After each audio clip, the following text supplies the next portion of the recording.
The Assembly will now hear a statement by His Excellency Janez Janša, Prime Minister of the Republic of Slovenia.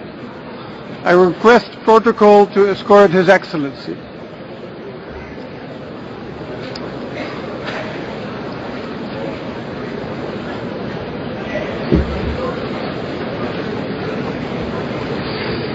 I have great pleasure in welcoming the Prime Minister of the Republic of Slovenia, His Excellency Janez Janša, and to invite him to address the Assembly. Mr. Chairman, Excellencies, distinguished delegates, at the outset, let me congratulate His Excellency Mr. Vuk Jeremić, President of the current session of the General Assembly, on his selection and wish him success in discharging his duties.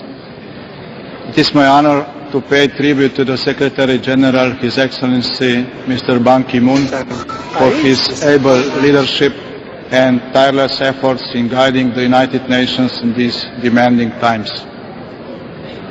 This year's topic of the General Assembly is peaceful prevention of disputes.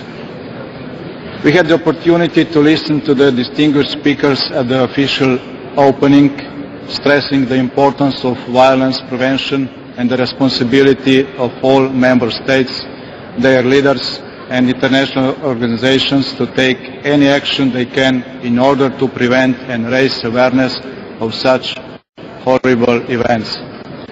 Mr. Chairman, distinguished delegates, from among the other issues of global concern, I would like to draw your attention to the horrific scenes in Syria.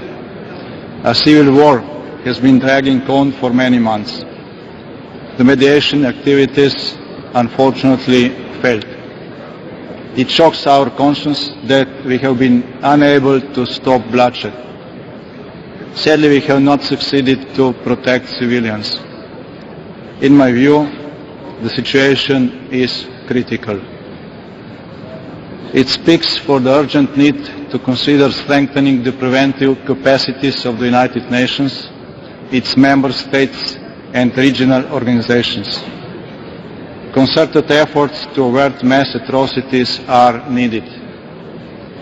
Last year we celebrated the 60th anniversary of entering into force of the Convention on the Prevention and Punishment of the Crime of Genocide. The Convention was a result of tireless effort of Mr. Raphael Lemkin, a Polish lawyer. He stalked the halls of the UN every day until December 1948, when the General Assembly finally adopted the Convention. He continued afterwards, and his endeavors paid off in 1951, when the Convention came into force. We have then waited half a century to see a first conviction of an individual for the crime of genocide. The establishment of the criminal tribunals for Yugoslavia and Rwanda in the 90s were followed by the historic creation of the Permanent International Criminal Court. This was another milestone in the humanization of the international relations.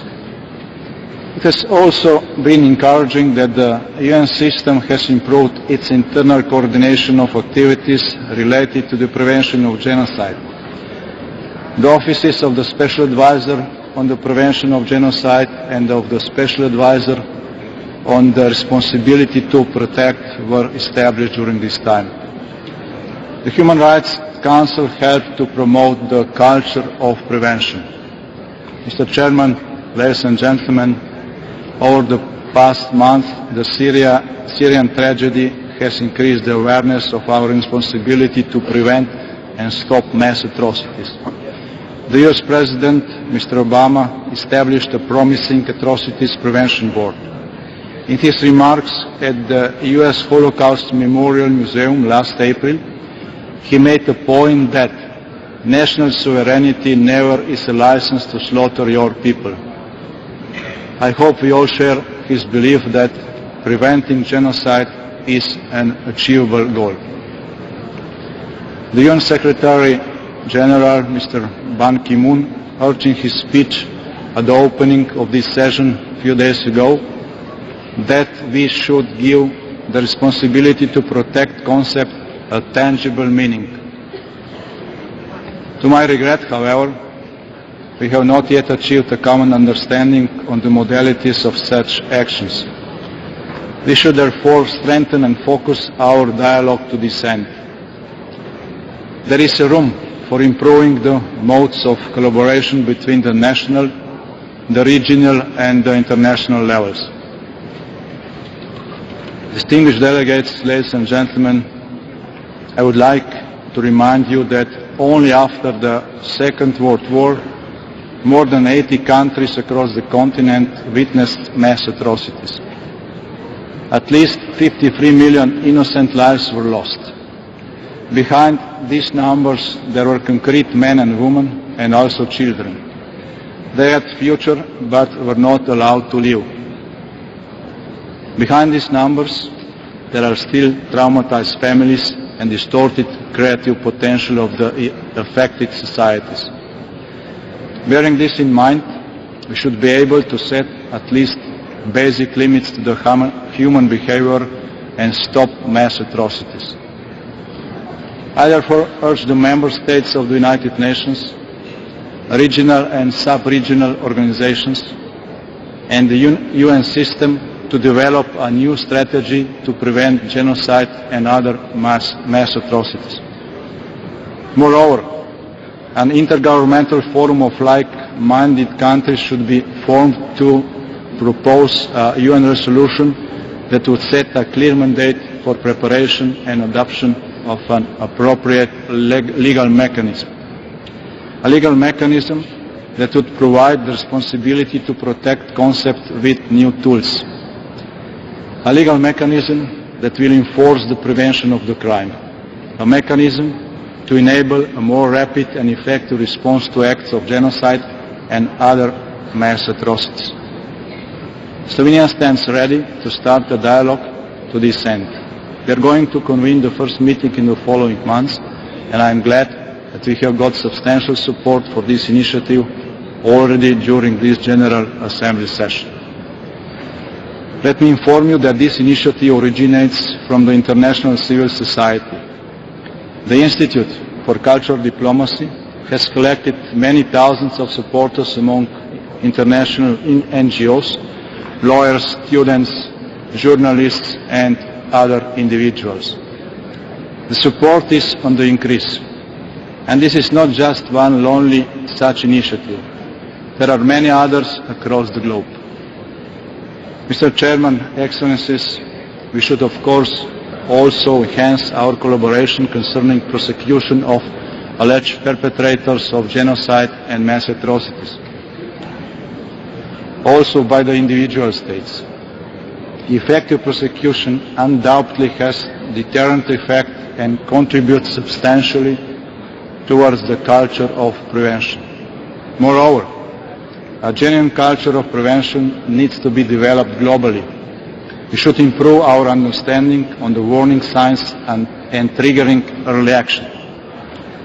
These days, we witness numerous acts of violence against diplomatic and consular missions in one part of our world. I strongly condemn such violent acts.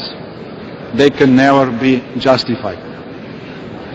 Freedom of speech is fundamental in democracy, and violent response has never been able to set its limits. Only strengthening the intercultural dialogue would diminish the conflict potential. Only mutual respect can contribute to maintaining peace and security. Mr. Chairman, it was in 1946 when Raphael Lemkin asserted, "Our whole heritage is a product of the contributions of all nations." Each and every nation, as well as the United Nations as a whole, have an enormous responsibility and also opportunity to prevent future atrocities. We cannot escape our history, but let us learn from it. I fully believe we do not want the mistakes of yesterday to be repeated tomorrow.